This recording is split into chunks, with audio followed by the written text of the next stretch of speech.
welcome to My Worst Date. I'm Cassie. I'm Keegan. And I'm Christina. And we got a few emails from listeners this week. We always really love when you guys reach out. But I wanted to talk to you guys because I don't know if you've dipped your toe in the inbox and if you saw this. But we got a rather long situation written into us by a lovely listener who is right now in our May 2022 episodes. So hopefully someday she gets to hear this one. Honestly, we should message her and let her know. Just listen to this week, then you can go back to 2022. Go back to that. Well, I was about to say go back to that much more simpler time, but I don't think it was. No.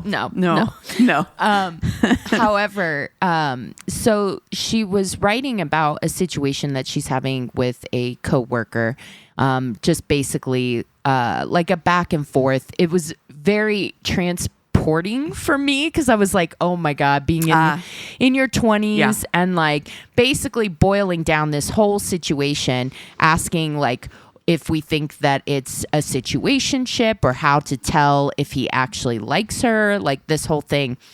I have some questions. Sure. I do too. Have they hooked up? They have not hooked up. They have sexted. Okay. Oh, okay. They've sexted. Got it. Is he in a relationship currently? It did not say. It did not say. I don't think so. All right. I mean, here's the thing. As far as it comes, situationship, maybe. I'm waiting for you to say. I'm just waiting for you to say, "Don't shit where you eat." Well, I mean, I always feel that way. But some people do meet people at work and they have successful relationships and everything is fine. Like that does happen. We spend so much of our time at work that it makes sense that this is where, as adults, we're making connections. I mean, I would say be very careful about that. I agree. And whether or not it's a situationship, I don't know, but whether or not he likes you and how to tell if a guy likes you. I remember obsessing about this, trying to be like sly to try and get them to do it on their own or whatever it is. But truly, at my big old age, I feel like you just ask. Yeah. I really feel like you just ask like, hey, I know nobody wants to have the like, what are we conversation, but it's just kind of like, hey man, like I've really been enjoying spending time with you. Like, I would love to take this to the next level. Do you feel the same way? Kind of thing. Sure. Yeah. And be prepared for whatever answer you get. And if it's like they're at a different place, then they're at a different place. And then, you know whether or not to move on, or if you're really okay with just continuing this as kind of like a sexting, fun time, good time relationship. I'd also like to add that I found in my experience that you're never confused when the right guy likes you. That's right. That's true.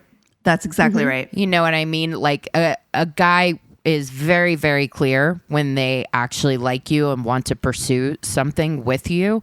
They'll make the time. They will show up. Yeah. They'll do all the things to prove that they're interested. Yeah. Yeah.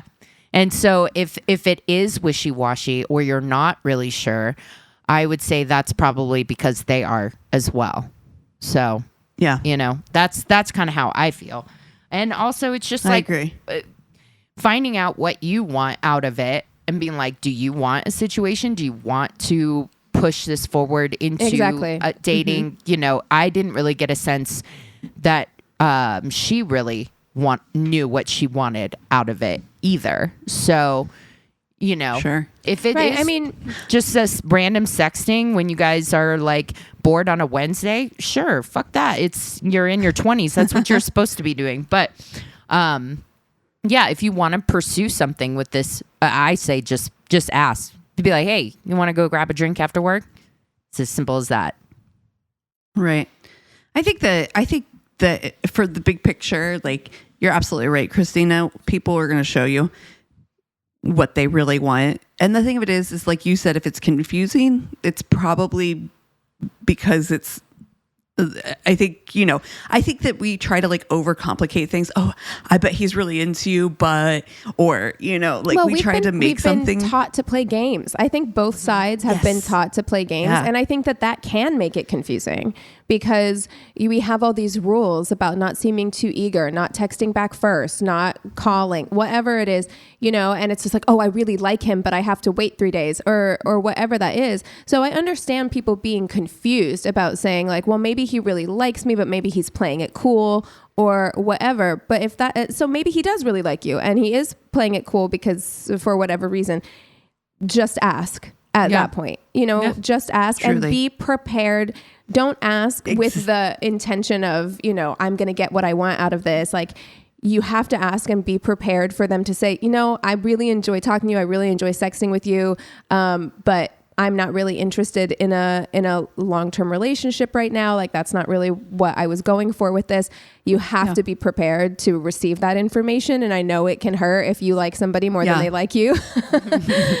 Believe people when they tell you who they are too. You know what I mean? Mm-hmm. Like believe people. Like he may be saying the words like, I'm not really interested or looking at anything for right now, but acting in a way that makes you think that he is. Right. Believe what he says, not how he acts. 100%. Because people love to flirt. They love to have these like, like little flirty interactions and things like that. Totally okay if that's where your expectations are also, but don't continue it. If he says like, I'm not interested in a relationship, but I enjoy, what we have going on, that's fine if you continue what you have going on, but don't continue it with the expectation that it's going to, he'll come around. Change. He'll change, because don't waste your time on he'll come around. That is for sure. Right. Yeah. Right.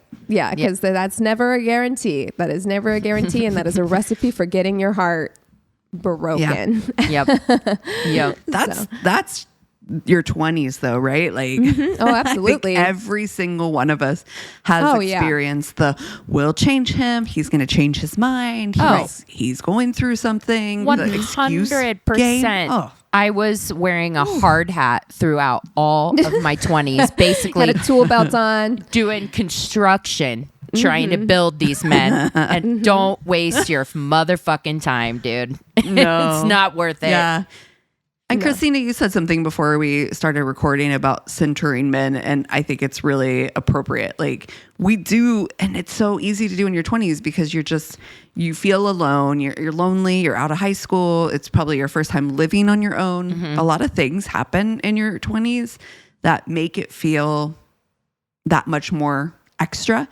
And I think that it's true that like we kind of centralize like a partner, whether it be boyfriend, girlfriend, whatever. Again, we've been conditioned to do that. I mean, I remember saying, I think I had such a skewed view of what adulthood was like, of what relationships was like, about like what expectations were like as I got older, that I remember even telling my mom, I think when I was in middle school or early high school, that it felt like everything we did was in pursuit of a partner. Mm-hmm. Like that's genuinely how I felt. Like everything was to make myself more attractive, to get a good husband or a good partner, and like just everything about my life. And I feel like that is in large part, not every household, every family, every whatever. I mean, people prioritize different things, but certainly I feel like society as a whole for a long time, and I think we're moving away from this maybe a little bit now, but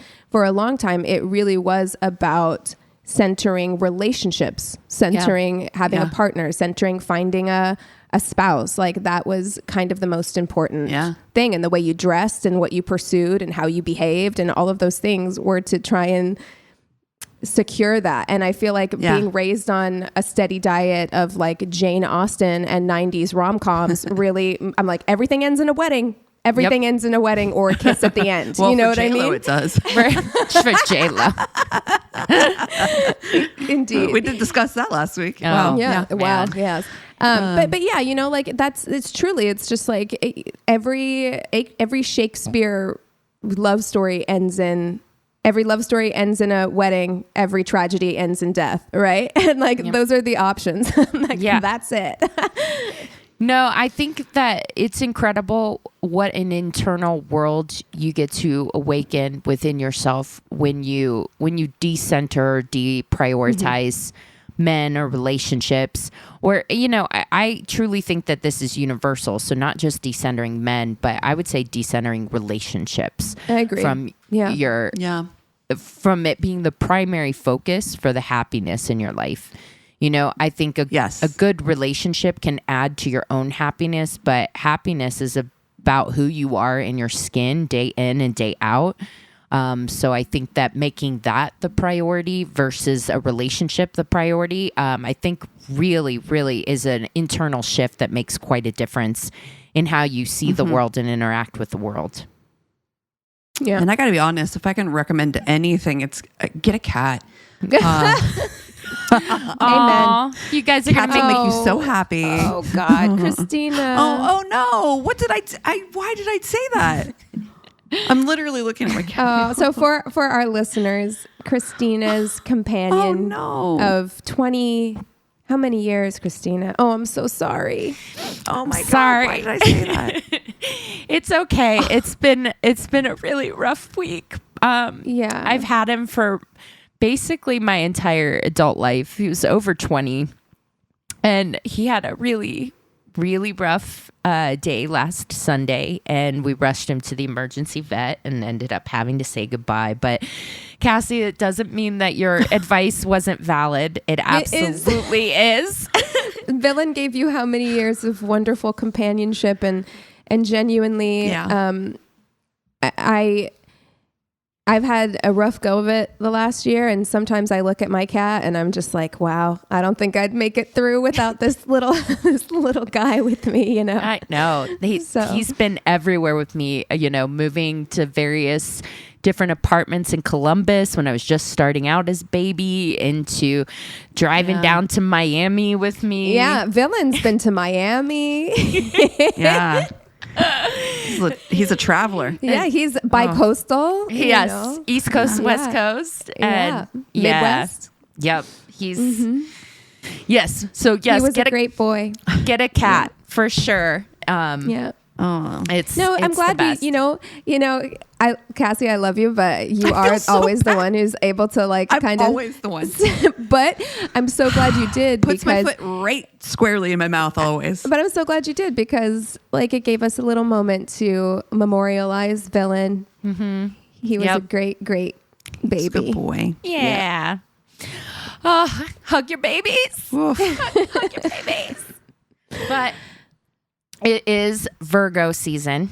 Yes. And it is time to pass the torch on to Virgo celebs that hold our hearts. Mm-hmm. And I got to say, I told you guys before we started recording that Ludacris did a great breakdown of the difference between August Virgos and September Virgos. Mm-hmm. And so month matters. Month does matter. It does. It always does. I feel like February and March Pisces are very different people. Absolutely.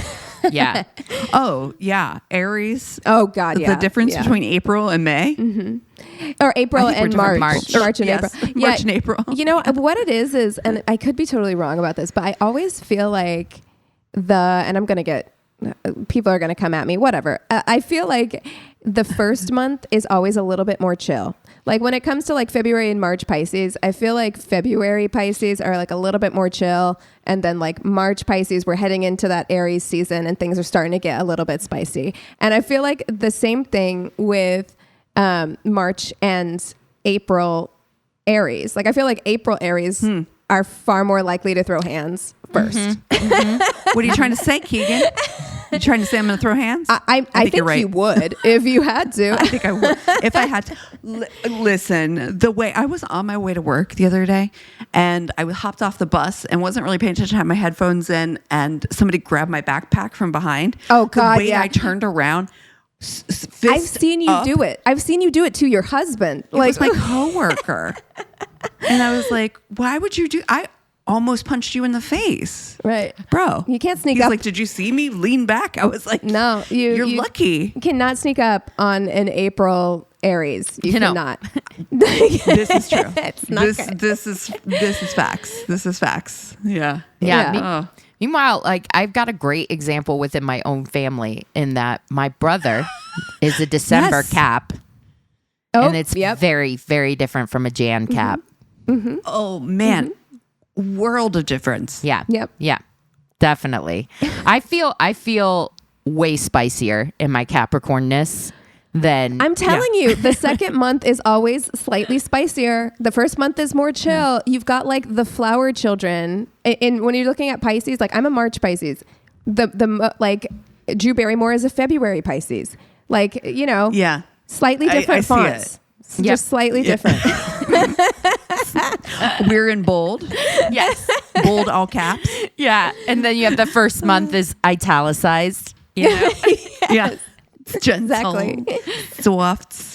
It is true. I see it. We're all second month heavy into our sign.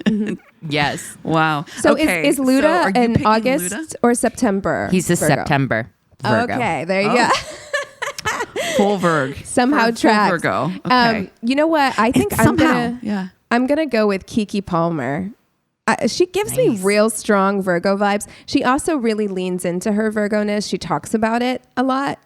And so I always support that. So yeah, I'm going to go with Keke Palmer. Let's see if she is in August or September. She's in August 26th. Yep. I feel that. I feel Yeah. that. That's closer to Leo, isn't it? So Yeah. like Yes, it's a few Yeah. days out from Leo. Yes. So we're recording this on the 25th. So happy birthday to Keke. Her birthday's tomorrow in our recording time. all right. Yeah. Wait, so her birthday is the 26th? Because Yes. the person I'm going to do is also August 26th. Ooh. Chris Pine. Oh, I fucking love Chris Pine. Yeah. I gotta say, I do too. he is in his Of the bag Chris's? lady era, and I am loving it. Yes. This man goes out looking fucking wild, and I Love here for it. It makes me love him Listen, more. Me too.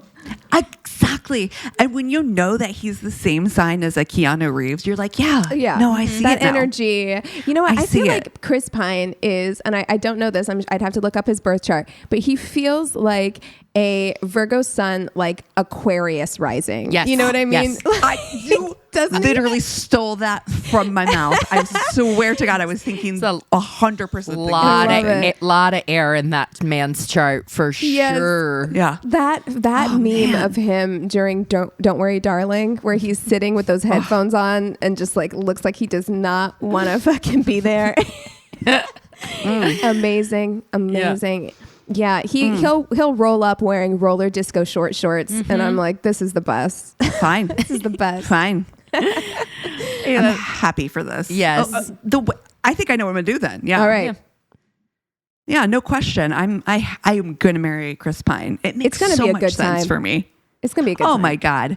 He's going to be so much fun. But here's the thing. He's going to be serious when we need to be serious. still a And Virgo. I love that. You're still a Virgo. And August Virgo is still a Virgo. Exactly. Listen, my love for an earth sign is deep. I don't know where it comes from as a fire sign, and it shouldn't be there, but I have real need for that. Well, you do because Grounding energy. You have a lot of fire and a lot of air in your chart.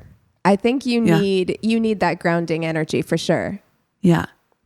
Because technically, I think I think I have one of those charts that I could be alone if I needed to. Oh, definitely. So I don't really even think about like my partner's chart in a matching situation. I think about what's their chart do for them and how can that whole person enrich my life, because that's just kind of how I feel in general. But like I really think a Chris Pine would be like the best kind of like partner energy for me. And there isn't a question on earth, because I love Ludacris so much. Somebody tried to tell me that Ludacris was ugly. How dare they? I almost smacked them square in the mouth. I was How like, you're dare wrong. they? Disrespectful. There's that churlish. April Aries. I'm sorry, you're going to come at me and tell me Luda isn't hot? Well, Luda has very you're entitled hot- to your wrong opinion. Luda has very hot energy. You know what I mean? Like, regardless of what you think of him physically, his like personality is so Yeah. attractive to me. Yeah. He's coming at it the same I'm way so glad I'm in that good company here. like the Harris Walls campaign is like joy and having fun. Do you know what I Yes. mean? It's Yes. giving that same kind of energy where I'm just like, how can you not have fun around Speaking Ludacris? of rappers from the early 2000s, did you see Roll Call where Lil Jon came out? I got so You guys, I could talk for 3 hours about the DNC. Oh my roll call. God. That was the I best. cannot believe we haven't talked about it And yet. somebody spliced the RNC with the DNC, so the roll great. call. It is Yes. so fucking funny to me. Like at the DNC, just to hear amid the crowd, just the Ludacris's, or not Ludacris, Lil Jon. Jon. Oh my God. It Lil was Jon. amazing. The fact that Amazing. freaking Fire. California did Not Like Us and Kendrick and California Love. I was Yes. like, I'm so pumped to be a Californian. Yeah, man. Our girl Chapel represented Missouri Yes. at the DNC. I loved it. Yep. Yeah. Amazing. John amazing. Legend for Ohio. It was a good. You know what? Here's the thing I'll say. You didn't hear one complaint from any of those artists being like, we definitely didn't say you could use our song. Not one of them. Not one. It true. was like, you know what? Please true. keep my name out your mouth. Everybody's like, yeah, this fits. I like it. No, but my favorite part of this week was honestly the epitome of awkward social interactions when fucking JD Vance went into that donut shop. Did you guys see that? Don't put her on camera. She doesn't want to be on camera. I did not see Anyway, it. I'm running for vice president. And she goes, Keegan, she goes, he tells her, he's like, oh, I'm running for vice president. She goes, okay.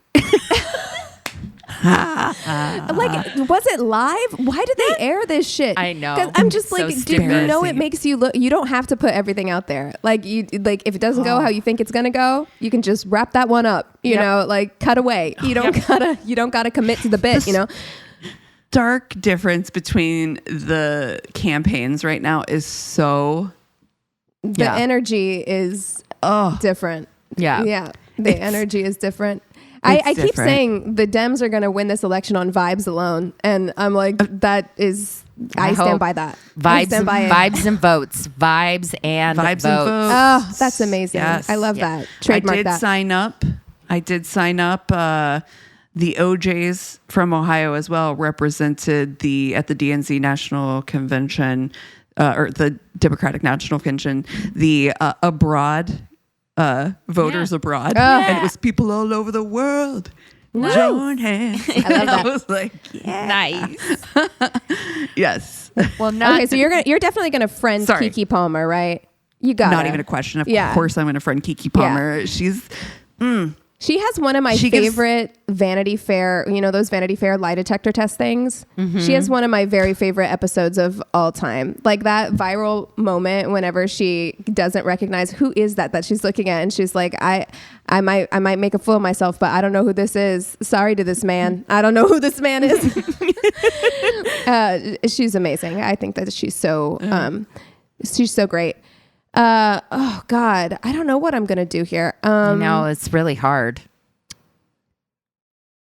Oh gosh, they all bring different things to the table. They bring That's right. different things to the table because I think marrying Keke, I think she would really keep me on that, like I see this for that you. straight and narrow. You know what I mean? Yeah. But marrying Chris Pine would be so much fun. And liberating. Truly. It would be so fun. Just lean into that authenticity. Palmer could be fun too. Yeah. I mean, they all could be fun. I think they all get down. Truly. Okay. Like, Yeah, I think we got a good solid. I would love to party with all three at the same time. That would Yeah. be a blast. But you know what? I'm feeling like I need a little lightness in my life right now. So I'm gonna, at this moment, asking me today, I'm gonna marry Chris Pine as well. I think that's just Okay. a light, fun kind of relationship. He's gonna go roller skating on Venice Beach with you. Yes. You know, and that just sounds like a really nice, good time. He feels very California beachy too. Like, you know, I love that energy. Oh boy. I'm gonna do the exact same thing as Cassie. I'm gonna fuck Ludacris as well.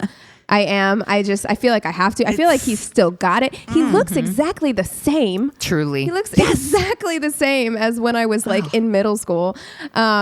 And I'm going to be BFF with Keke. Keegan and Keke, we're going to have a great time. Keegan and Keke, your new podcast. Our new podcast. We're going to have a wonderful time together. I love that for me. Yeah. Yeah. Yes. I think I'm going to change it up a little bit. I think I'm going to marry Ludacris. I see this. I feel like he's got just enough fun for me, but he seems very organized and put together. Yes. And like, yeah, he's got boss energy. Yes. I like, he's about business. I think Chris Pine might be a little too go with the flow for me. Yeah. And I'm a lady that needs a plan. A little structure. Yeah, exactly. And then this one's tough. This one is actually tough. I think Keke would be better. I'm going to say it. I'm going, and I'll be friends with Chris Pine. Oh, for sure. I think he would be a phenomenal friend. But yeah. I think you're right. Right? It just gives me the vibes. I think you're right. That I just feel like she is a more giving personality. Yeah. I don't know. I think Chris Pine might get distracted by trying to I think he might get distracted, period, end of sentence. Just the end. Yeah, exactly. Where Keke Palmer's like a woman on a fucking mission. I feel like, it's going to be good. She's like, I got shit to do after this. Let's get it going. Yeah. I also have a shit ton of air in my chart. Like the Cap Sun and Virgo rising is pretty much all the earth that I have. The rest of my chart, I think it's like 8 air signs. Oh, Jesus. So, wow. I think that I have almost no air in my chart. A lot of air. So I think that would be, I just think me and Chris wouldn't be. I also think he has a lot of air too, and we would just float right off this goddamn planet. So yeah.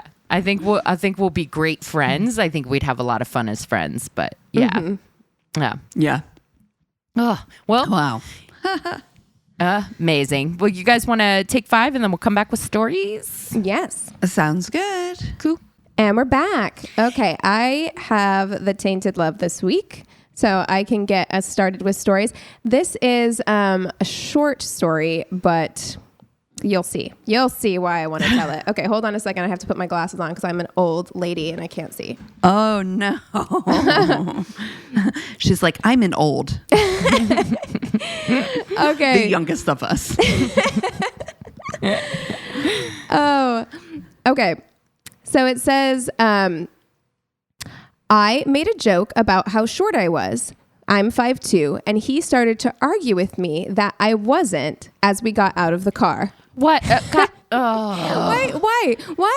For what reason do you need to argue with me about my opinion about my own height? And by the way, 5'2" is short. There's nothing wrong with that. He, 6 foot something, grabbed me, picked me up, slammed me on the parking lot, and held me down until I said I wasn't short. That's so. No. You know what? It's giving. And not that this is not an excuse because this is violent assault behavior, but it is giving. I grew up in a household of all boys. Yeah.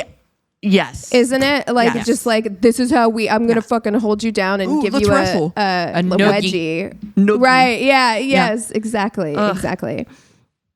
I was so flabbergasted that I was speechless for several seconds and then said, whatever. It was my first ever date. And we had ridden in his car, so I wasn't entirely sure what to do. I was 16. Oh, this no. is our first date. It really is giving like household of brothers, yes. like 4 older brothers, and he's like, yes. "This is how we discuss things by like, beating the shit out of each other." Yeah, but this is your 16-year-old date. We went into the damn Chick-fil-A. So the date's at a Chick-fil-A. Did you guys hear that Chick-fil-A has its own streaming service? No, I can't right now. Okay, sorry. All right, we'll move on here. Not you specifically. Okay, well, I guess I'll leave. We went into the damn Chick-fil-A, and after we sat, he started talking about how he could force me to feel specific emotions using his mind and wouldn't shut up. So we'll pause for that. Okay. All right. So he has mind control capabilities? Mm-hmm. Oh. Yeah. Okay. So yeah, He's an X-Men. just note that. And wouldn't shut up about an old crush he had on a girl who used to be my friend. Cool. Awesome. I rushed everything so that he would take me home. On the way home, he takes a weird turn down a road that leads to a dark spot covered by a bridge. No. I tried to discreetly open the car door, but found out it had child locks on, so I was stuck. Oh my God. No. She's This is locked terrifying. in a car. Mm-hmm. He started to take his seatbelt off and lean over. Thankfully, a car showed up behind us, and he started grumbling about it. He started the car back up and finally just took me home. The very next day, I went to school and warned my friends, and especially warned my ex-friend that he had a crush on, and made sure to never see him again. We all hate Patrick. Oh. That's the best way to end that. But she says, Yeah. and this kind of speaks to what, we were talking about earlier with being, young. Super confused me on how dates should go, but I knew it wasn't supposed to be like that. I didn't date again until I was 20, and thankfully I've got this guy for 15 years now, and we're both short. Oh, there you go. And they haven't argued about it, right? They didn't. Yeah, there was no slam. I'm short. You're short too. Great. Jesus. Good. Moving on. Sounds good. But yeah, I wanted to tell that story because it does illustrate how quickly, first of all, he kind of showed you who he was right away. Like being physical with you like that, no matter what he tells you, like that is assault. Like you can't touch someone like that. You can't hold somebody down like that. And then, if someone hadn't, I'm scared for her because if someone hadn't come up and parked behind them, what would have happened under that bridge? Yep. Right. Yeah. Well, I mean, I also think that I'm speaking from a place of no knowledge whatsoever, but I just feel like I wish that boys were taught more about how to empathize with females that they're going on dates with. You know what I mean? Just have some understanding of, if I did this, this might make them feel unsafe, so I shouldn't do this, I think men oftentimes, and that's a blanket statement, obviously, but I feel like men oftentimes feel like they know themselves, because I've heard that argument so many times where they're like, well, I'm a good guy, I would never do this, but she doesn't know that. So you have to put yourself in her position. This is her first date. She doesn't really know you that well. And by the way, regardless of whether or not you think you would actually hurt her by, wrestling with her or whatever, it is violence that she didn't sign up for. Right. She didn't consent to. Exactly. Exactly. Yeah. Ugh. Yeah, thanks a lot, dude. Now I have like fucking asphalt all over me. Right? I tried to look cute for this date. Oh, yeah. Okay. Let me preface this by saying this story happened some years ago when I was 18 or 19. I was very naive and had a lot of self-esteem issues and very, very lonely. I'd been chatting to Jason online for a few weeks and we decided to meet up. I would say Jason was more keen than I was, but I thought I'd give him a chance. He was older than me, early mid 30s, maybe. Honey. 30 and 18, get the fuck out. As someone in my early mid 30s, no ma'am. No. Like 18 is giving, I waited for you to be legal. And I don't like that. I hate it. We arrange that he'll pick me up from the train station and we'll go from there. He picks me up and the first thing I notice is he's wearing a suit. I'm in t-shirt and jeans. Initially, I thought it was really sweet that he'd made such an effort. And I felt kind of bad that I hadn't. Can you imagine seeing these two out? That's dad and daughter. That's what that's given. It's giving ick. So much ick. Ick. We start driving, and the next thing I know, we're hurtling down a motorway.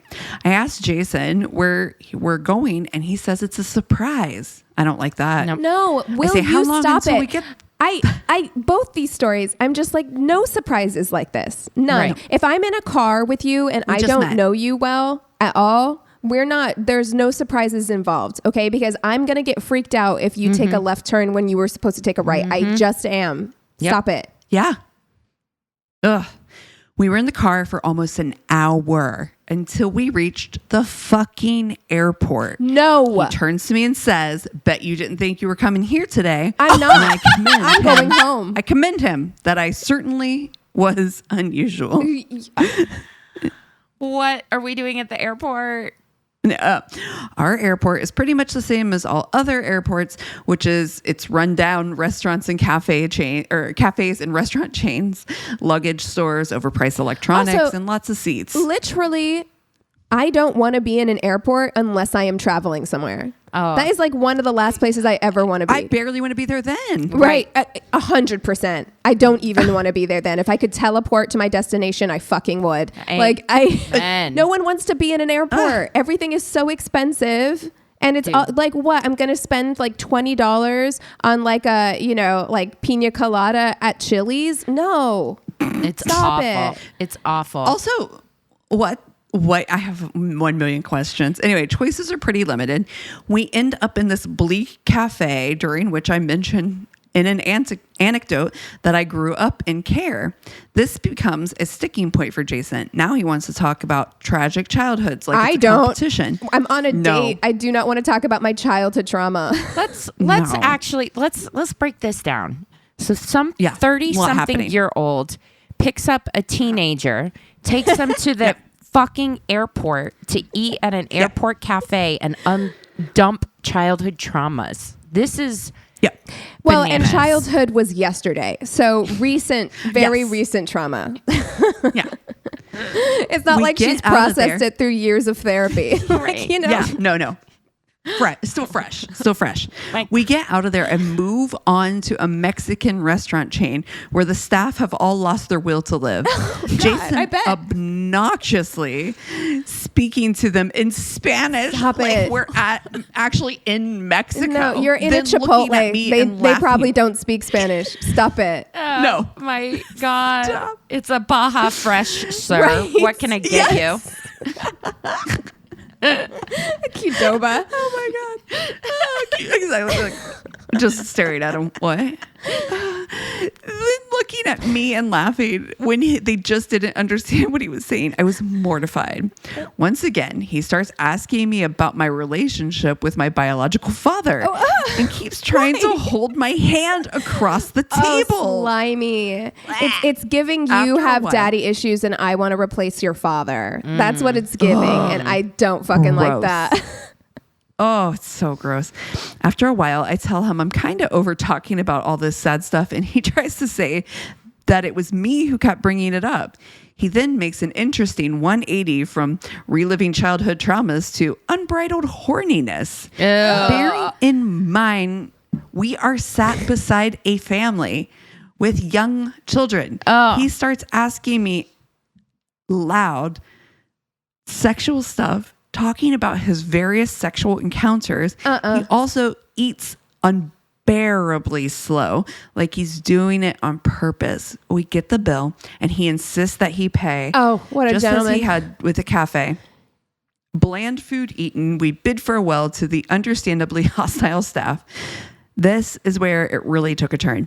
Jason's really trying to kiss me now, and as an awkward teenager, there was only so long I could hold off for. Oh my God. He kisses me and it's gross. He tastes like vinegary jalapenos. Oh, Oh God. It's acidic. Oh God. Disgusting. No. We were stood by some double doors where he was that were clearly not for public access, and he nods toward them and asks if I'll blow him in there. Oh my Obviously God. fucking not. He then suggests we find a disabled toilet, and I tell him no. Wait. He clearly thinks Wait. Put a pin in this. Okay. okay. I was typing notes for the show notes. Is he asking for a blowjob? Are they still at the fucking airport? Yes. Yes. I'm going to fucking die. I am literally peeling my skin off right now. My innards are oozing everywhere because I'm just so fucking. The airport grosses me out. Gross. As it should. Nothing. As it fucking You should. want to find a disabled toilet? So many people. That's where? There's a lot to break that down on, but like so many people go in and out of the fucking airport. That's Gross. that's Like, how you're gonna get literally- monkeypox. You're gonna get Literally people monkeypox. from everywhere. 100%. 100%. Oh, can you imagine fucking in I'm sorry, I have to talk about Disabled this. bathroom Because in the airport? fucking in a bathroom stall in an airport. First of all, the bathrooms are always full of people. They're first of all. stinky. Disgusting. And I'm sorry to do this because, it has to be said. People have the weirdest bowel movement situations Bathroom when they're habits at the traveling, when airport? they're Yep. flying, and Yep. like when they're in the airport. Okay, and it is a lawless place Yes. for many, many reasons, including that. Truly. People, the number of people I've heard in the bathroom at the airport no. because what Fighting you have no for their lives. yes, precisely. I hate it. There is not a less sexy place. Yeah. No. Except for maybe like a porta potty. There is not like a less sexy bathroom in the world. Close. Right. It's Truly. right there. It's Truly. right there. Yeah. He clearly thinks I owe it to him because he's paid for everything at his own insistence and resorts to, quote, fine then. What about in the car? I agree purely so we can head back to the car as we've got a long drive back and it's already 9 p.m. Surprisingly, he starts employing delay tactics like dragging me into the bookstore and asking me to point out books I've read. Eventually, I hate this thing. You know what is Eventually- there's one thing that's convenient about the airport. There are always taxis outside. That's the right. truth. So Run like, into the back listen, seat of one of those. Listen, it's expensive, the fuck but out. yeah. I know you're 18 and maybe you don't have a whole lot of money, but like, Lord. Yeah. Eventually, I tell him that I've had enough and I just want to head back. He says that's fine, but he needs to go to the toilet first and disappears for 20 minutes, texting me to say he's got a bad stomach and he won't be long, etc.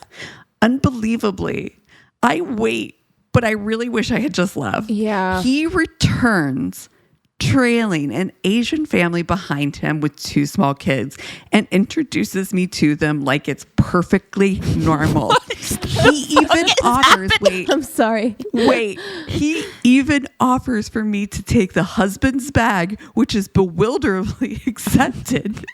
We load their stuff into the You car. gotta and he be asks fucking them- kidding me. No, you're putting me to Girl. work on this date? Girl, He asks them to wait while we go and sort out the parking. He tells me that there's a, quote, situation and that the parents hadn't said there'd be 2 children and that what he'll do is drive them into the city, then come back and get me. No, you gotta be fucking kidding me. You've got will me go back fucked up. I am going home. You Stop it. are stranding me at No, the you're giving me fucking money airport. for a taxi. You are giving me money for a taxi, and I am taking myself home. You got to be kidding me. Are you wearing a suit because you're actually just a driver and you How thought did you this were going to happen? do...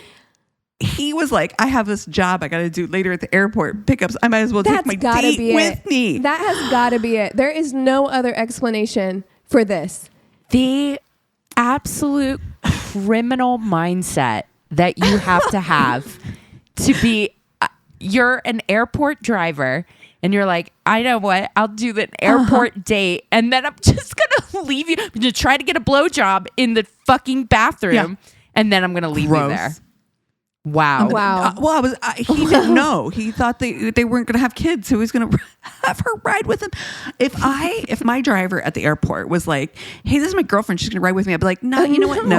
No, I'm actually fine. I don't need a ride." That's so bizarre. Anyway. That is so fucking bizarre. Oh my He's going God. to drive them all to the city because now he doesn't have room for her in his car, and then he's going to come all the way back to get me, and we'll go back to his. No, I was no. so angry and confused that I couldn't even think. I just stared blankly back at him, then mustered a nod and leaned in for another horrible kiss. Oh, honey. I watched them drive off, headed to the train station, jumped on a train, and promptly blocked Jason on whatever site it was that we've been talking on. You couldn't block numbers back then. So I just turned off my phone. I remember getting home and being scared to turn it back on again. In fact, I don't think I did until the next day. I never read his 60-something text messages or listened to any of the voicemails. No. But there's a big part of me that hopes that slimeball did drive all the way back to the airport for nothing. I hope so too. I hope so too. I hope so too. Waste his time 2024. That is a platform I can get behind. Number one. Yeah. Number two, Cass, that may enter the top echelon of worst dates that we've ever told on this fucking podcast. It's so bizarre. It is Insane. so insane. Yeah. Insane. He was Wow. like, I'm going to take you to the airport job with me. That is 100% what happened. I did not put that together, but you are absolutely correct. That is Wow. exactly what it was. He knew he had to pick up this couple. But because why else would he take his date to the airport? One of the most expensive places on earth. No reasons. No one wants to eat at the airport. No one wants to be Even at when the they have airport. to. Yeah. Yeah. Truly. Wow. Oh, God. Oh my God. That was fucking Crazy. incredible. Okay. Well, Bonkers. all right. I have a date. I'm going to content warning for tummy troubles. Explicit descriptions of tummy troubles. So no. Nice. if you're eating your Baja Fresh, perhaps if you're at the pause. airport, hit pause, come back later. Okay. So was talking to this chick I matched with on Tinder. I was in the army at the time, so was home only every other weekend or so.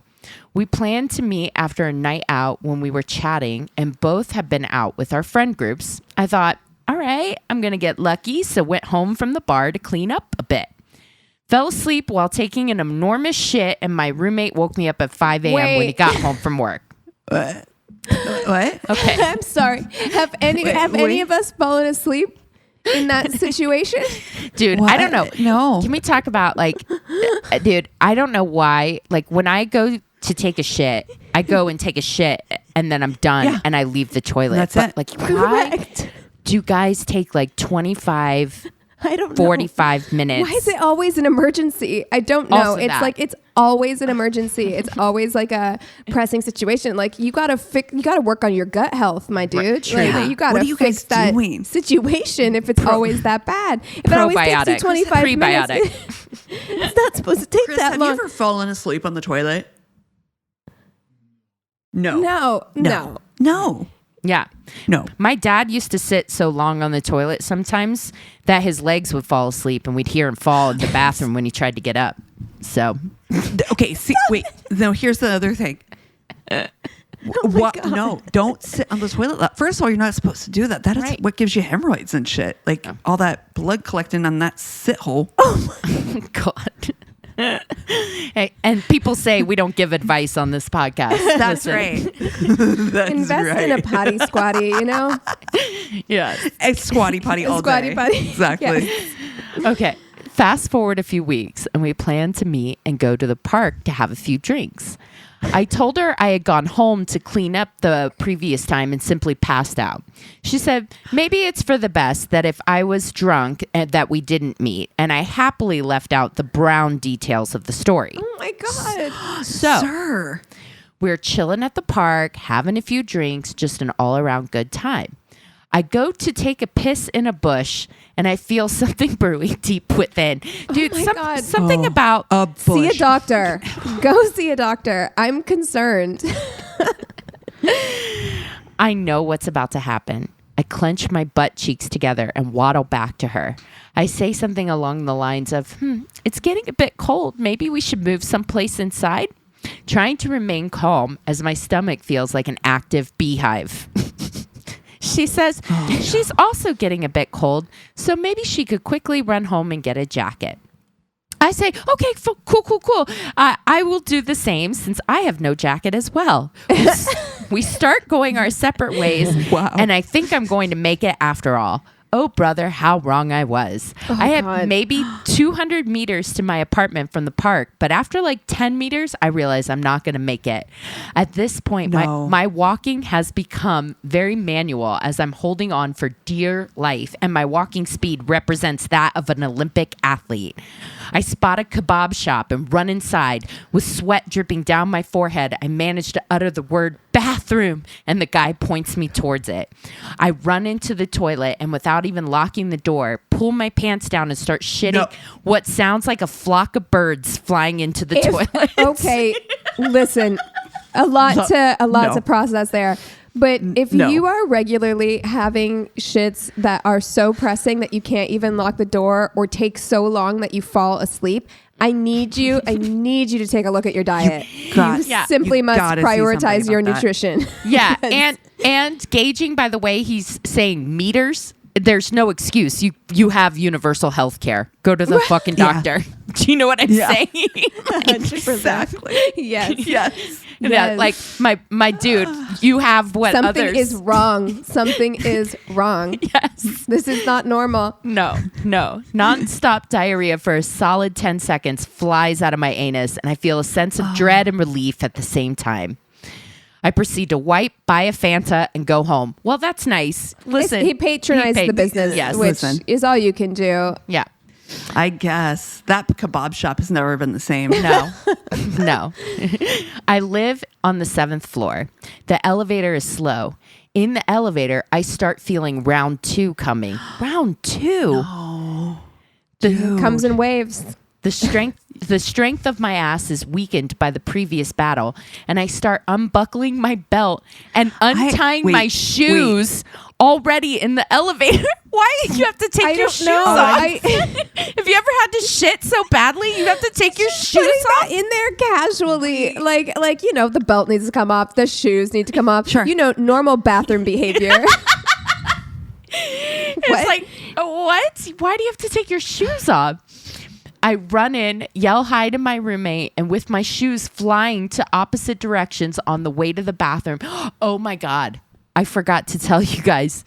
So yesterday we were in like the small town higher up the mountain than we were. And it was like, there's a bakery there that makes the best bear claws ever. So we went and we got bear claws, and they were doing this whole big community yard sale thing. So we went and we were like looking around. Went to a bunch of yard sales. We're out and about all day. Get home, and I'm coming in the door, and I feel something slide on my leg, and I yelp, and I just kick my shoe because I thought something was crawling on my leg. Yes. Ladies, it was a dirty pair of underwear that was in my jeans all fucking day. Okay, I listen, Christina, I have been there. I actually have.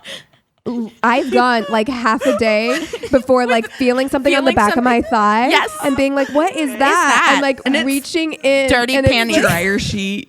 Yeah. Why You're are they not dirty? alone. You're not alone. Well, because sometimes you rewear a pair of jeans. That's right. Like a reworn pair of jeans. Yes. Yeah.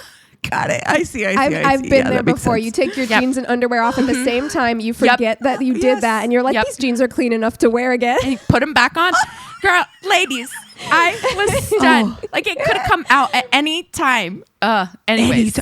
Could you imagine? What? You're just 100%. Yeah. I would fucking What if you were at work die. in the middle of a Shoot meeting? me. They just shimmy out the bottom of your pant leg. New fear unlocked. I double check your jeans. This is from now on. Exactly. So, anyways, he is kicking his shoes off, flying on his way to the bathroom. As another flock of birds escaped from my asshole, I start uncontrollably vomiting. I really don't like the flock of birds reference. I don't like that. I don't either. My roommate, hearing the commotion, asks what the fuck is going on in there. Don't ask. Don't fucking ask. Nope. He's in This the ain't none of your bathroom. business. You know what's Mind your happening in business. there. You do not need to ask. Mind In your fact, business. leave. In fact, leave the apartment. Go for a walk. I managed to tell him that we were going to need every cleaning supply that we have in the house. I spent the next hour cleaning up with my ass, the toilet, the floor, and my pants being covered in various bodily fluids. I have never, What the ever. fuck? That's why he took his shoes You're off. sick, dude. I have never had this situation happen before. And we have had multiple stories.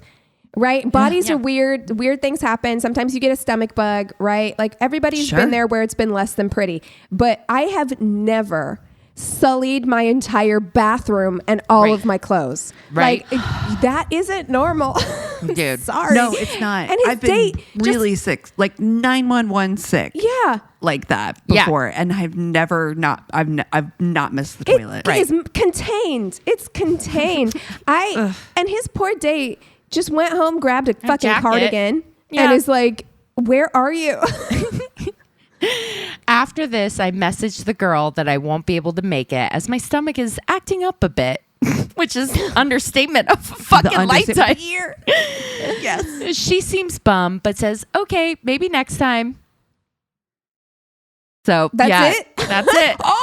That's it. That is Happily ever it. after, and they're married now. Okay. God. I mean, I need to know what the doctor said. that's my, I'm like, I really think you need to get that checked out. Yeah. You need to get that checked out. Your gut health is so important, everyone. Yeah. Like, make sure you're taking care of your gut biome, you know? Yeah. Yeah. Listen, if you're falling asleep in the toilet, that, if I'm honest, is given drugs. Oh, honestly. But so is everything no. else. Oh, you're not wrong. That your gut will I do know. strange things if you're doing a lot of skiing. Uh-huh. If You're you go, riding those slopes. Yep. Yeah. Yeah. Yeah, you will poop your brains out actually. So Yeah, and at the end of the, slope, you're at the bottom exhausted. of the hill. Yeah. And Got to take a rest. it's given end of binge. you are so right. You're so You're right. so smart, Cassie. Yeah. She's like, I know this. You're so smart. Oh my God. Oh my God. Well, do you guys want to take 5 and then come back with the Tainted Love? Yes. Yes. And we're back. Keegan, tell us your tainted love. Yes. So I feel like I have, and I'm sorry for this, I have laid it on the last couple Tainted Loves I've done.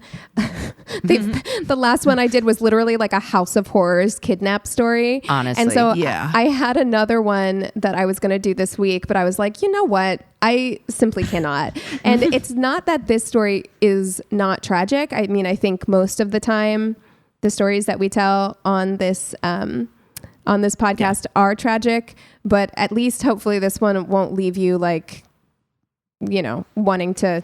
What the fuck? Yeah. I mean, there's a little what the fuck in here for sure. Okay. So I got this story from a Fatal Affairs episode. Yes. So there is a show called Fatal Affairs. It's on Max. Amazing. The reenactments, wow, what a time. I don't know who decided to do reenactments for true crime shows. I believe it was Eric. Yeah. Yeah, I think we talked about that. Yes. Yeah. But okay, this is season 1, episode 2, and it is called Bloodstained Throne, if you want to go check it out. Okay. According to Wikipedia, the Society for Creative Anachronism, or the SCA, is an international living history group with the aim of studying and recreating mainly medieval European cultures and their histories before the 17th century. So, Well, I can't wait. Wow. Christina, Yes. you watched that Ren Fair documentary. It is on my I did. list. I have not watched it yet. Oh, This very much feels like a Ren Fair kind of situation, but it has paying members. There are roughly 60,000 total members paying and non-paying as of 2020. 60,000. It's a lot. wow. And they participate in kingdoms all across the country. And so it is more than just a Ren Fair, because a Ren Fair is like a thing you go to for a day, a weekend, you dress up, you participate.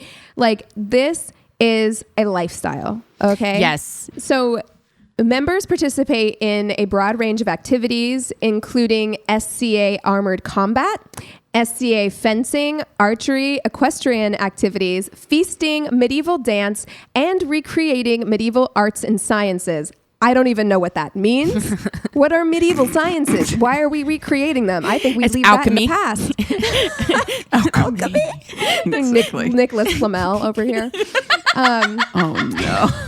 I mean, wow. And truly, we're laughing about this, but genuinely, do whatever you like. Like whatever makes you feel good. We are all just whatever brings looking you for joy. And we're all looking for community. And so like wherever you can find it in a healthy way, more power to you. If you like dressing up in medieval gowns, or if you want to put on some armor and joust, you go for it. Okay.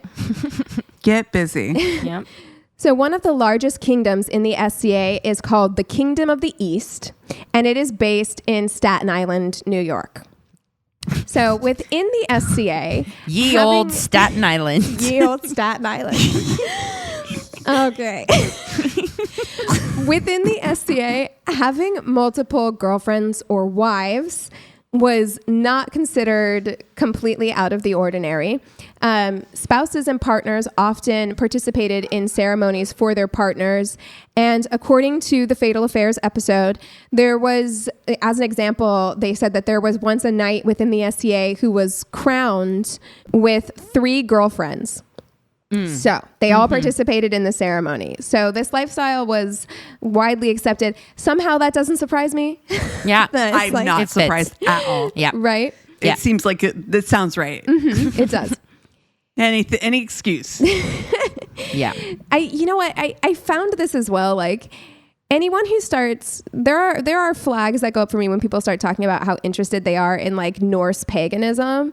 Yeah. But I often find like people who are very interested in that are also like 9 times out of 10 polyamorous as well. Yeah. And again, nothing wrong with that. It's just there are certain kind of like activities and lifestyles that coincide. The Venn diagram circle is very, very large. Exactly. Exactly. Yes. So Deborah Waldinger was a member of the Kingdom of the East branch of the SCA and was, by all accounts, a beloved member. It was a huge part of her life. In fact, I would say, and it's hard to tell because there aren't a lot of articles written and there's just this one, 40-minute episode of a TV show. So it's hard to say.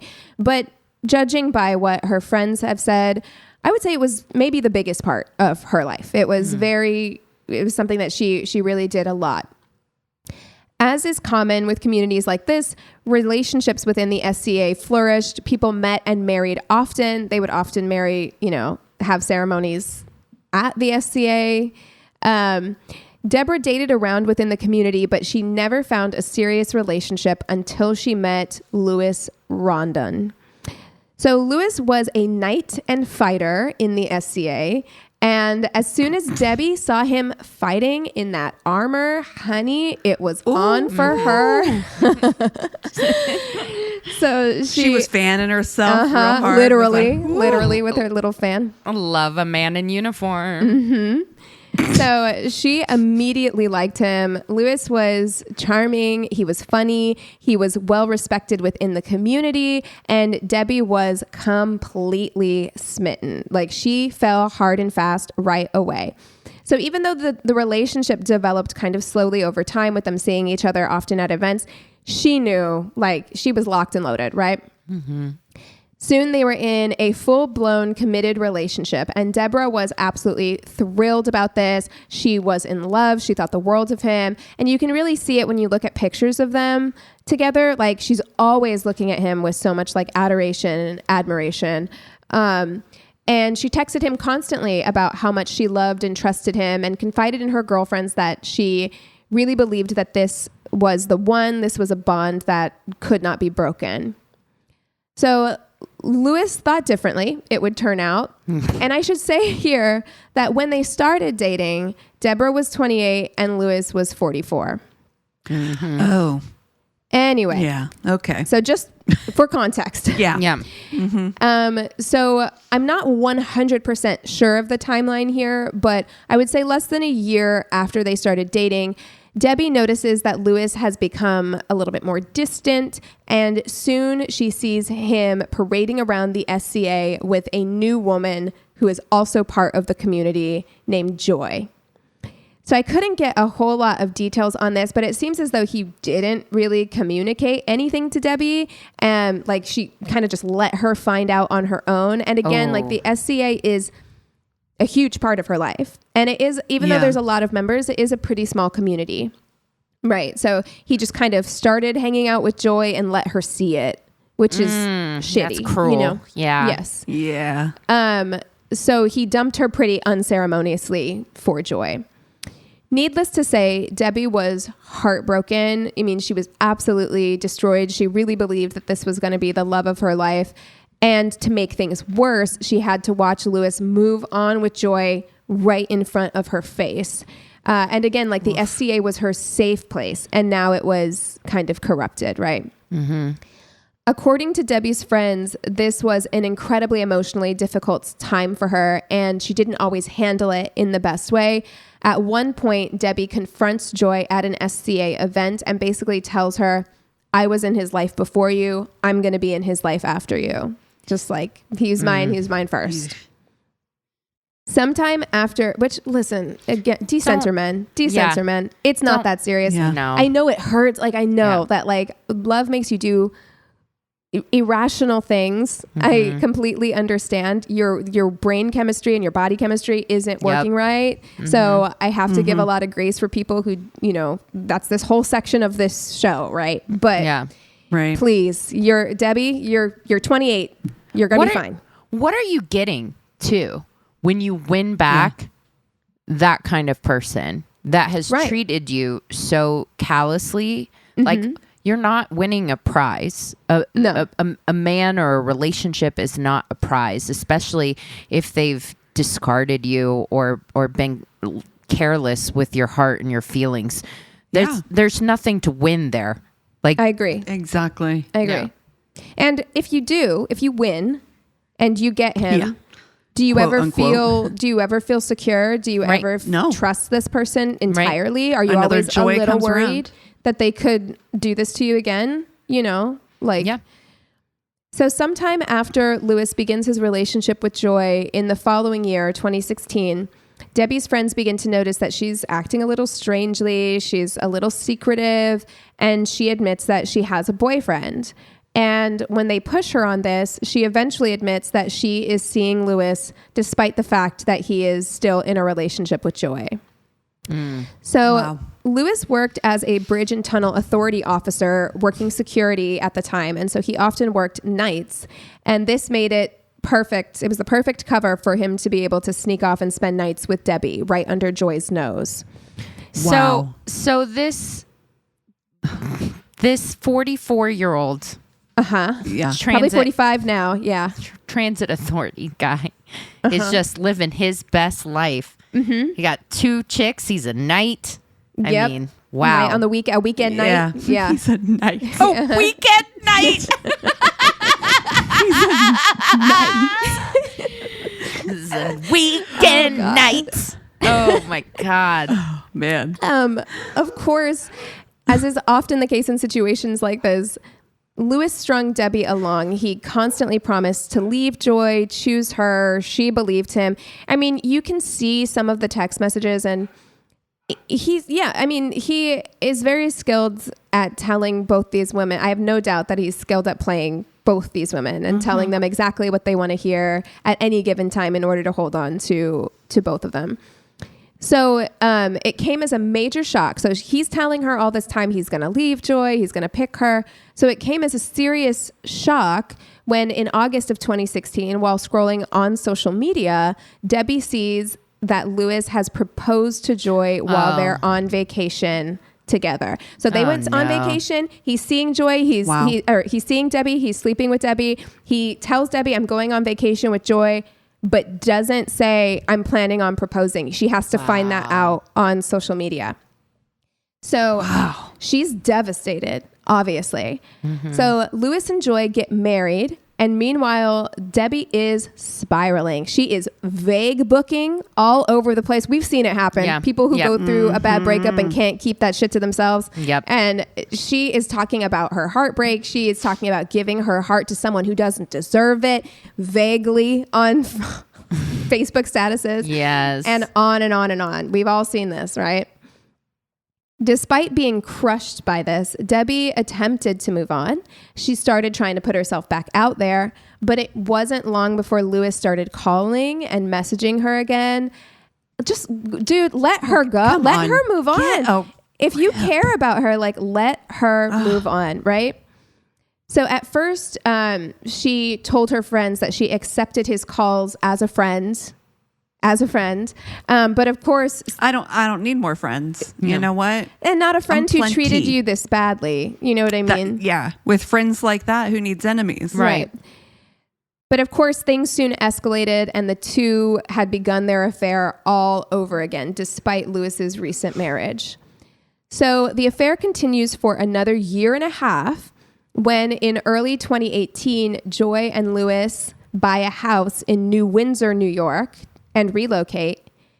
Debbie follows and gets an apartment in New Windsor, not far from their house, so that she can be near him. Bananas. This poor woman. Yeah. That's so unhealthy. Yep. Joy's job would often require her to go out of state for work for weeks at a time. So on those occasions, Lewis would invite Debbie to move into his house with him. So when Joy's out of town, because she's out of town for a week, so you can live with me in my house that I bought with my wife. You can live with me here for the week. Good thing they don't have a Ring camera. Right? Okay. Mm-hmm. So she would stay, and then as soon as Joy was due to arrive home, she would go back to her apartment. And can you just imagine the roller coaster ride that this would put you on? No. You know? No. Even... Dude, I have so much rage and anger. With her for putting herself in that position. Like, baby. You can't absolve her of her responsibility in this. Yeah. Right. Yeah. Right. You're in someone else's most sacred of spaces. Right. Like their bed. It'd be one their marriage bed, as Cassie would say. It'd be one thing. Their marital.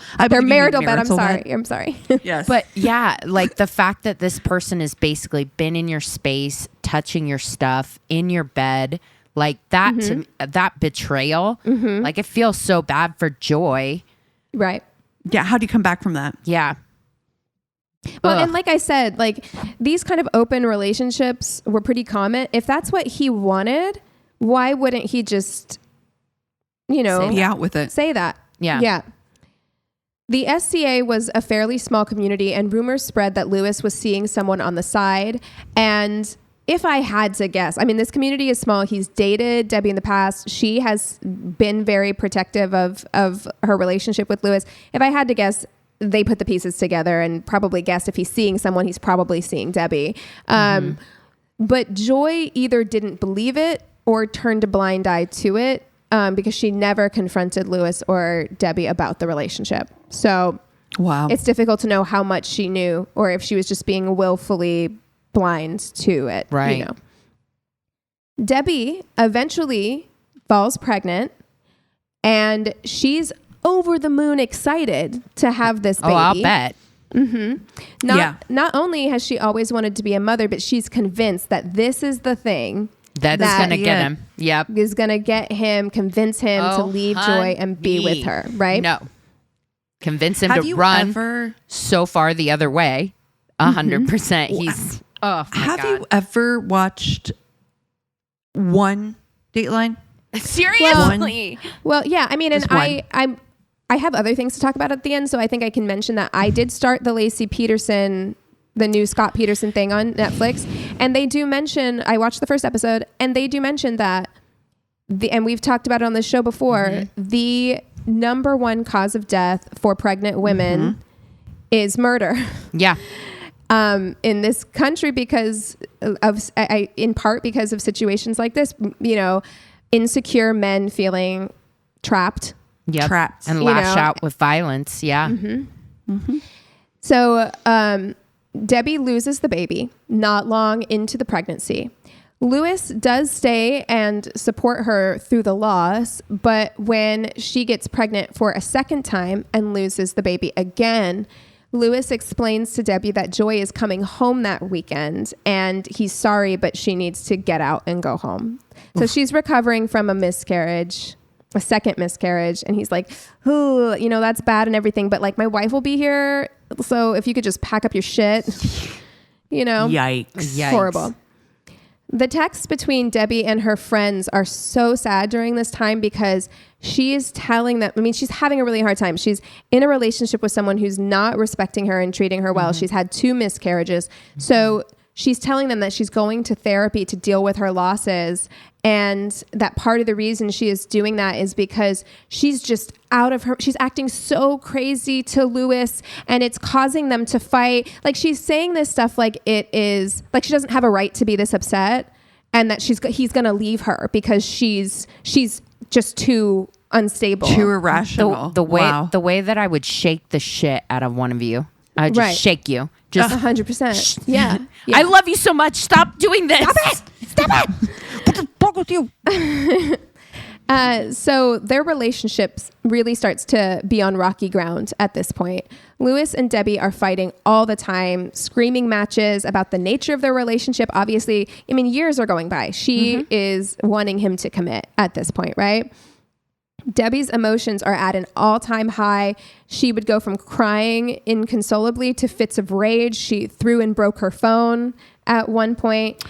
It's not healthy. Like your nervous system, it's grief, it's anger, hormones. And just like constantly. Your body was pregnant. Now it's not. There's a lot going on. Lack of security.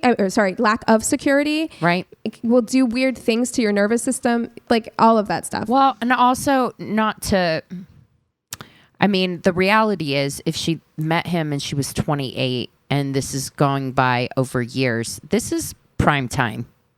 If you want to get married and start a family, she's literally giving her prime time to somebody that is not at all respecting it at all. So, yeah, totally. So all the while, though, she's, of course, maintaining that Lewis really does love her and that the two will be together someday. And like I said earlier, Lewis seems to feed these ideas. He's always telling Debbie exactly what she wants to hear. In May of 2019, the SCA is looking for a new king. So the King of the East. So Lewis participated in the crown tournament that would determine who would be the next king. When Lewis won, Debbie was over the moon excited, but also upset that she would not get to share in this with him publicly. Like there's so many ceremonies that happen. And like I said, spouses and partners are included. So she's like, I've been your girlfriend for years and she's not going to be able to share this, right? So she gives him an ultimatum. At or after his coronation as king, he needed to go public with their relationship or she was going to walk away. So the coronation was a big to-do. The event took place in York, Pennsylvania in October of 2019, and people from all over the East Coast came out to watch their new king be crowned. So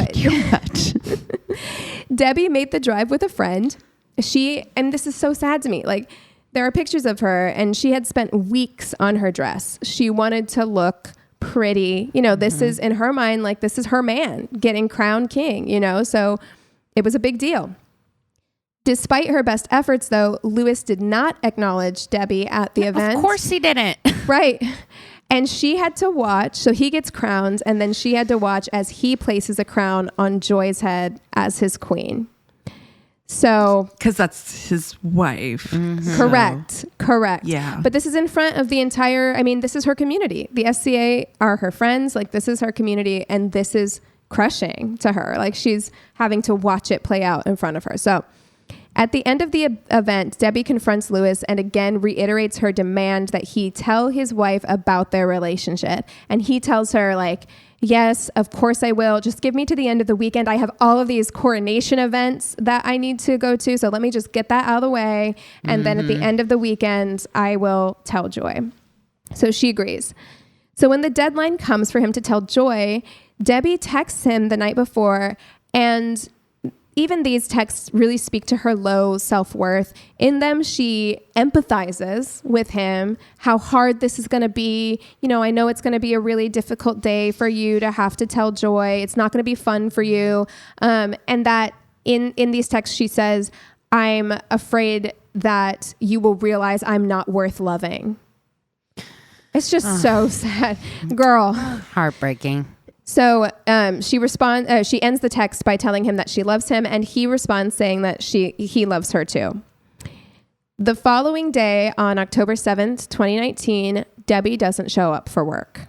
And when friends check her social media, they see that Debbie has posted a selfie of her and Lewis, and that she has tagged Lewis in the picture.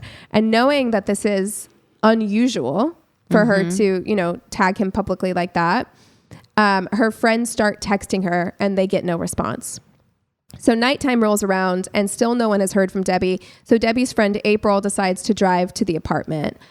Seeing that her car is not there, April texts Lewis to see if he has heard from her. And he says that the couple had an argument the night before and that Debbie had been upset by it. He said that he had been calling her, but she must still be upset with him because she's not picking up the phone. And April and Lewis chat a bit more, and she comes to the conclusion that Debbie is probably at her mom's cooling off from the fight with Lewis, and she kind of just leaves it at that. The next day, a maintenance worker who was working on the apartment building needed access to Debbie's apartment. So he knocks, and when he receives no answer, he decides to use his master key to enter the unit. Upon entering, he immediately finds the body of a woman face down on the floor, and the scene was described as brutal by police. There was blood everywhere, all over the floor, all over the walls. So the body was quickly identified as 32-year-old Deborah Waldinger, and she had been beaten to death. Oh, no. With there being no eyewitnesses and no surveillance cameras on the property, police had little to go on. But when they checked her lease agreement and found that Lewis was her emergency contact on her lease agreement, gosh, Honey. they decided to start there. So they drive to the Rondon home, and Joy answers the door. And when they ask where Lewis is, she says that he is out of town. And when they ask if she knows Deborah, she says that she knows a woman named Debbie through the SCA, but doesn't mention anything else about it. She doesn't offer, you know, they used to date, nothing like that. When detectives call Lewis, he says that he is in California and is open with police that he is in a romantic relationship with Deborah. The detectives fly to California to speak to Lewis, who is on his coronation tour across the United States for the SCA. So that's where they are. Going to different kingdoms. Correct. Yes. Oh, He's yeah, in the got it. West Yeah. Coast, the kingdom of the West at this time. Westeros.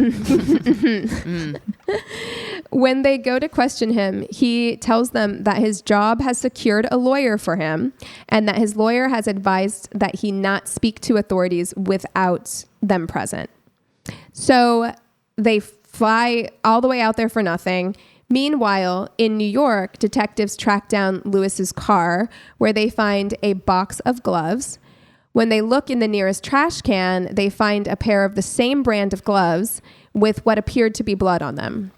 So they take the gloves into evidence and they arrest Lewis. As police continue to collect evidence, they find video footage of Lewis purchasing garbage bags, gloves, and plastic coveralls, and a framing hammer, among other items, on the day of the murder. Debbie had been struck at least 12 times in the back of the head, and it was determined that the blows matched almost exactly to the framing hammer that Lewis had purchased. Jesus. Deborah's blood was found on several of Lewis's personal items, including a pair of sneakers that he had thrown into a garbage can right outside his house. Stupid. Wow. On top of all of that, Lewis did one of the dumbest things that we see criminals do over and over again. He Googled ways to kill people just before Debbie was murdered. What in the fuck is... Yeah.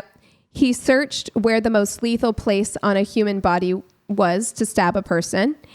And after the murder, they found things like how to clean up blood and how to get rid of DNA in his search history. What an idiot. Fucking dunce. Wow.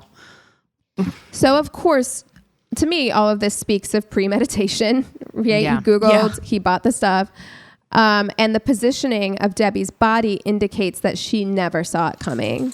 So she answered the door. She turned her back probably when she knew he was coming in, and he struck her in the back of the head with her back to him. So she never saw it coming, and he kept striking until she was dead. Jesus. After he killed her, he returned home, packed his bags, and headed to California to proclaim himself King of the East. At his trial, the prosecution alleged that his motive was that he feared losing his wife, his house, his pension with the Bridge and Tunnel Authority, and a loss of standing within the SCA should his relationship with Debbie be made public. He didn't want to lose the respect of this community. It sounds like if he had been open from the jump, they wouldn't have given a flying fuck. It's because No one he cared. lied this whole time and was so duplicitous that's really where the issue came in. If he had just owned up to it sooner. Yep. He painted himself into a corner that he couldn't get out of. So now. Right. 2 years after Debbie's murder, Lewis was convicted of second-degree murder and fourth-degree criminal possession of a weapon. Why it wasn't first-degree, I don't know. I couldn't find out why they made that call. Right. Yeah. He received 25 years to life in prison. Good. Yeah. Oof. So that is the story of Deborah Waldinger and the SCA murder. Wow.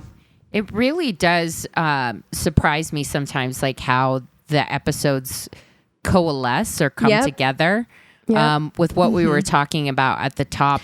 Right. Just so like,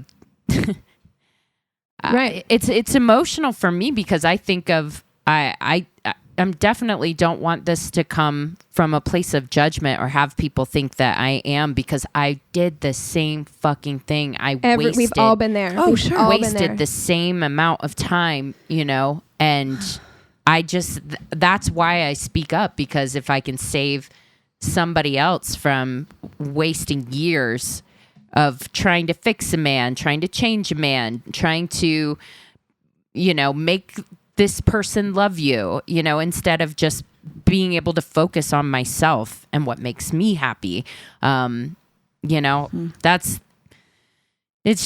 why these tainted loves are so sad, It is, and right. I believe, like love does weird things to you, and it does weird things to your brain and all of that. And I believe that she had genuine love for him. And I believe maybe even in whatever weird, twisted way he thought he cared for her too, but that's not worth it. It's not enough. It is not enough. Whatever feeling you are having for that person, it does not override the way that they are treating you. It's not an excuse for them to treat you however you want at your own detriment, over and over. Like you said, I mean, she was doing this for 4 years. That's a lot of time to be putting into something that is not going anywhere. And also having to go through the trauma of multiple miscarriages for babies that you wanted to have with someone you thought you loved and not receiving that kind of support. No, and you have to take care of yourself, as painful as it is. And also he must have been saying all of the things to keep stringing her along. 100%. You know what I mean? And I saw the text, yes, he's talking to her like this is his girlfriend, like the way that you would talk to your girlfriend. I get why she thought that, but at some point it's like you have to open your eyes. It's not what they're saying. It's not how they're making you feel when you're together. How are they making you feel when you're not together? How do you feel? Exactly. Like you gotta, at some point, it's painful. I know it is, but you gotta be nicer to yourself. Ugh. Oh. Well, what are you guys watching this week? Keegan, you mentioned the Netflix thing. I watched it. First you of all, watched the whole thing? Yeah. He is so guilty. 1, 2, is his sister-in-law in love with him or something? It's so weird. I only saw the first episode, so I'm not sure. I don't know, man. All I can say is, and I'm withholding judgment, but now that you say that kind of like, I'm sure I will feel the same way. I got to the end of the first episode and I was like, there's no way he didn't do this. Right. Like it's just too coincidental. Right. And I know that everyone deals with grief and loss and fear in different ways. And so I know that we're not supposed to judge people's reactions, but his is so weird. Bizarre. I just kept thinking the whole time, like, it wouldn't even have. I was actually thinking, because Christina, you were in DC. I was thinking, like, if you were missing and someone called me and they were like, Christina is missing from Podcast Movement, they can't find her, it's been 2 days, I would fly up there. I would have a stronger reaction to my friend being missing than his pregnant wife. Right. Because outside of it being his on wife, the next flight. Oh my God. Side eye, bombastic side eye all day. That's what he was saying too when we were watching it. Because he's not like as familiar. He knows the case a little tiny bit, but he had no idea of the ins and outs. He's like, he's being so weird. He's being weird. He's like, that's not what I would do. I would be doing this and this and this and this. And I'm like, yeah, because that's and like from the jump, I love that the mom was suspicious right away because from the jump, like I was also thinking this. I was like, if Eric called me and he's like, is Christina with you? Like, I'm his first call, his very first call. And he says, is Christina with you? And I say, no, she's not with me. And the next thing that comes out of his mouth is, well, then she's missing. What? I'm like, well, I don't know. Maybe call a couple other friends. Maybe walk the neighborhood. Maybe what do you mean? Yeah. Like, you don't know that she's missing yet. Maybe she fell asleep somewhere. Like, what are you talking about? Also what struck him as weird is like, okay, so he's like, if you were 8 months pregnant and I came home and you weren't home, and the dog is just loosey goose. He's like, I wouldn't eat pizza and take a shower. No. Right. Do my laundry. Yeah.